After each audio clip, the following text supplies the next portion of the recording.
ಒಂದು ಉತ್ತಮವಾದಂಥ ವಾತಾವರಣ ನಿರ್ಮಿಸಬೇಕು. ಮಹಿಳೆಯರಿಗೆ ಒಂದು 33% ಮೀಸಲಾತಿ ಕೊಟ್ಟು ಆ ಮಹಿಳೆಯರನ್ನು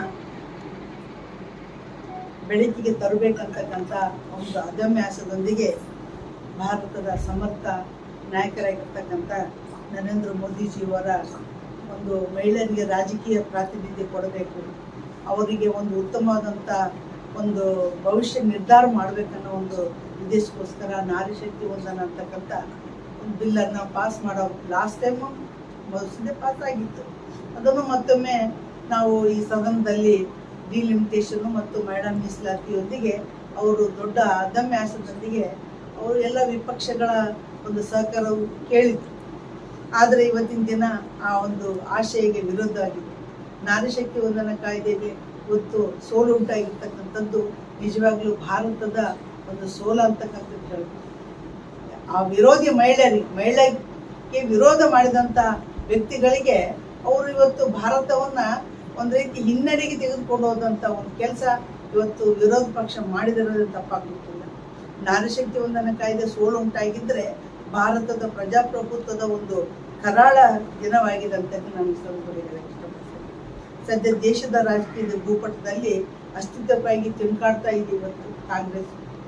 ಅಂತ ಒಂದು ಪರಿಸ್ಥಿತಿಯಲ್ಲಿ ಕೂಡ ಇವತ್ತು ಅದಷ್ಟು ವಿರೋಧವಾಗಿ ಮಹಿಳೆಯರಿಗೆ ಮೀಸಲಾತಿ ದೊರಕಬಾರ್ದು ಅನ್ನೋ ಸಲುವಾಗಿ ಸವಾಲಿನಂತೆ ಮಾತಾಡಿದ್ರು.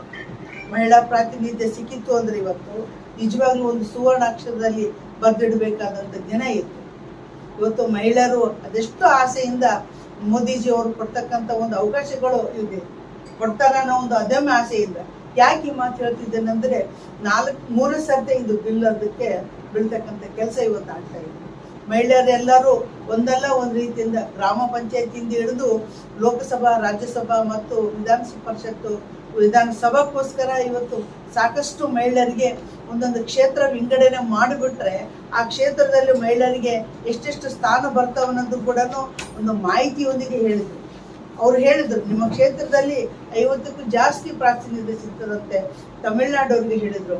ಇಲ್ಲಿ 28 ಕ್ಷೇತ್ರ ಇದ್ರು ಹೆಚ್ಚಿಗೆ 42 ಸ್ಥಾನಗಳು ಬರ್ತಾವಂತ ಕರ್ನಾಟಕದ ಬಗ್ಗೆನೂ ಉದಾಹರಣೆ ತಗೊಂಡು ಅಮಿತ್ ಶಾ ಅವರು ಹೇಳಿದ್ರು.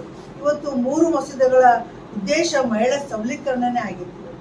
ಒಬ್ಬ ಮಹಿಳೆ ಸಂಸತ್ತಿಗೆ ಪ್ರವೇಶ ಮಾಡ್ತಾಳೆ, ಒಬ್ಬ ಮಹಿಳೆ ಇವತ್ತು ವಿಧಾನಸಭೆಗೆ ಬರ್ತಾಳೆ ಅಂತಂದ್ರೆ ಬಹಳ ಖುಷಿ ಪಡ್ತಕ್ಕಂಥ ವಿಷಯ.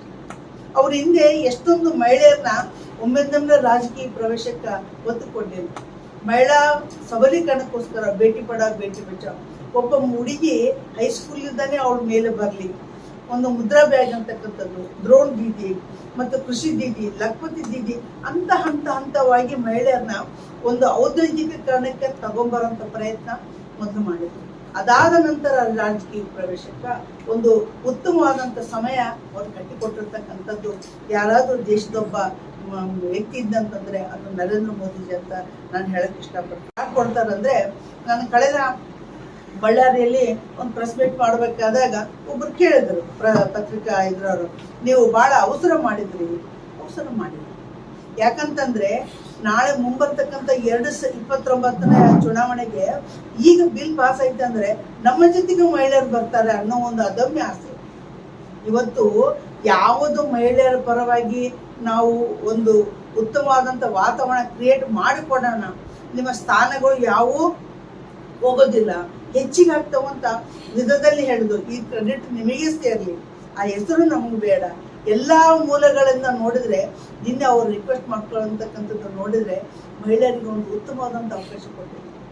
ಇವತ್ತು ನಮ್ಮ ಕೊಪ್ಪಳದ ಸಂಸದರನ್ನ ತೆಗೆದುಕೊಳ್ಳೋಣ, ಹೋಗ್ಬಿಟ್ಟು ಮಹಿಳಾ ವಿರೋಧ ಬಿಲ್ಗೆ ಓಟ್ ಹಾಕಿ ಬಂದು ಕುಂತ್ಕೊಂಡ್ರಲ್ಲ, ಮತ್ತೆ ತಮ್ಮ ಮನೆಯಲ್ಲಿ ಇವತ್ತು ತಮ್ಮ ಶ್ರೀಮತಿಯವ್ರನ್ನ ಒಂದು ಕ್ಷೇತ್ರಕ್ಕೆ ಅಭ್ಯರ್ಥಿನಿಯಾಗಿ ಮಾಡಕೊಂಡ್ರೆ ಏನು ಅವರಿಗೆ ನೈತಿಕತೆ ಇದೆ? ನಾನು ಕೇಳ್ತಕ್ಕಂಥದ್ದು ಪ್ರಶ್ನೆ. ಈ ಸದ್ಯ ಇರ್ತಕ್ಕಂಥ ಸಂಸದ ಅಲ್ಲಿ ಹೊಸಪೇಟೆಗೆ ತಮ್ಮ ಶ್ರೀಮತಿಯವರು ನಿಲ್ಲಿಸ್ತೀನಂತ ನಮ್ಮ ಮುಂದೆನೇ ಹೇಳಿದ್ರು. ಮತ್ತೆ ಯಾಕೆ ಇವ್ರು ವಿರೋಧರಿಗೆ ಮಾಡಿದ್ರು? ಮತ್ತೆ ತನ್ನ ಹೆಂಡತಿ ಮಹಿಳೆ ಆದ್ರು, ಬೇರೆಯವ್ರ ಮಹಿಳೆಯರಲ್ಲ, ಬೇಳೆ ಸೋದರಿಯರು ಮಹಿಳೆಯರಲ್ಲ.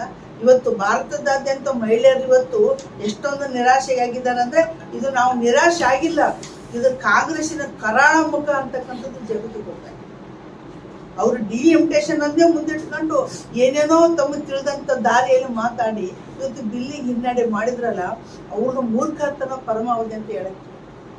ತಮ್ಮ ಮನೆಯಲ್ಲಿ ತಾವು ಹಿಂದೆ ಕೂಡ ಸ್ಥಾನ ಕಳ್ಕೊಂಡಾಗ ಹಿಂದೆ ಕೂಡ ತಮ್ಮ ಶ್ರೀಮತಿಯವ್ರನ್ನ ತಂದು ನಿಂತ್ಕೊಂಡಿರ್ತಕ್ಕಂಥದ್ದು ನಿಮಗೆ ಉದಾಹರಣೆಗಳು ಸಾಕಷ್ಟು ಇದಾವೆ. ಒಬ್ಬ ಕ್ಷೇತ್ರದಲ್ಲಿ ಇರಲಾರ್ದಂಥ ಮಹಿಳೆನ ಇವತ್ತು ತಂದು ಅಭ್ಯರ್ಥಿಯನ್ನು ನಿಲ್ಲಿಸ್ತಾರಂತಂದ್ರೆ ಇದಕ್ಕೆ ನಾವೇನು ಹೇಳಕ್ಕಾಗ್ತದೆ?